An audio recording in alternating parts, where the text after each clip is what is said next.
Hi everyone, this is Dylan again from Dylan's Reptile Time. I hope you're all doing okay. We're going to have a look at another snake today.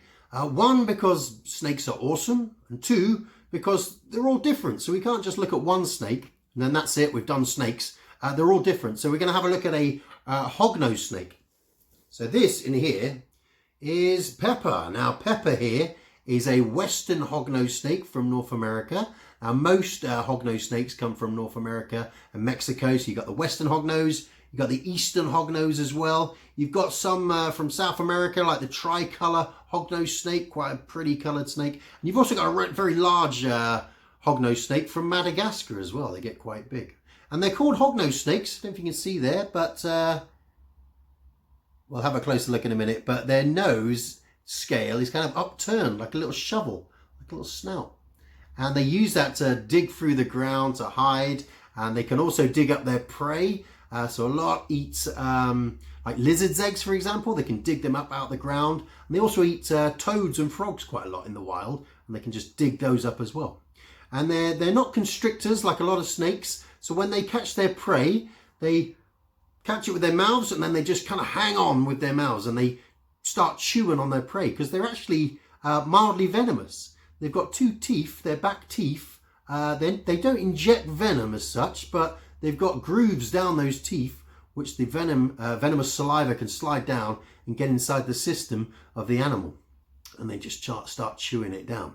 So it's very mild venom though, so if it did bite you, they'd have to chew on your finger quite a bit, and then it'd probably be mild symptoms like a bee sting or a wasp sting. But some people do react differently to venom, so it might be different from one person to the other. But yeah, when they catch the toad, for example, one of the toad's defenses is to kind of puff itself up. But what the hognose snake can do is pretty much, when it does that, it pretty much pops the toad with its back teeth. And then they just swallow the toad down whole. Right, so we're going to have a closer look at the hognose snake now. So you can see its nose, and they've got these quite cute little faces as well, look like they're smiling at you. We'll also have a look at their defenses. So they've got a couple of defenses that they use, so they can puff their bodies up to make themselves look bigger, more menacing. They start hissing like that, and they can also try and strike you, but they don't strike with their mouths open. It's just a kind of get away, stop bothering me. So we'll have a closer look. So as you can see here, when they're a bit annoyed, they kind of puff their bodies up a little bit. They hiss quite a lot. They're quite loud when they hiss, and when they strike, they're actually striking without their mouth open. They're just pretty much headbutting you. And in parts of where they're from, they're known as puff adders as well in some places. But puff adders are a completely different snake. Puff adders are highly venomous.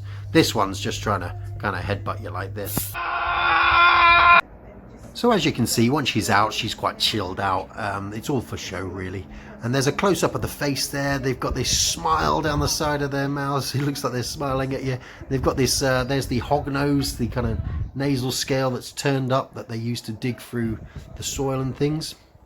And one of their other defenses is they can play dead, so that when they feel threatened from a predator, they flip themselves upside down, stick their tongue out at their mouth open, look like they're dead. They produce a really foul smelling odour, and it puts the predator off from eating them. And we'll see them moving on the floor. So like all snakes, or most snakes, they push their body from side to side, and they move in like an S shape. They push themselves off plants and rocks, and they kind of move through the undergrowth like this. Now when they're hunting, she'll hunt for like rodents in the wild. They're more likely to eat toads, frogs. They can eat other lizards as well, maybe small birds and eggs as well. Right, so that was a closer look at the hognose snake. They can actually play dead. That's pretty weird, isn't it? Quite a good defense that they've got there. And like a lot of snakes, they lay eggs. So the mummy hognose snake would lay about 20 eggs or so, quite little soft eggs. And baby snakes, when they hatch out of their eggs, they've actually born with a little egg tooth, which allows them to break out of the egg. And all snakes have that little egg tooth. Right, and they can live up to about 20 years or so, the hognose snakes. So quite a long time for a snake. So that was Pepper, the western hognose snake. Say bye, Pepper. Okay, so hope you all enjoyed that. we'll be back soon with another snake, I think. Okay, take care. Bye.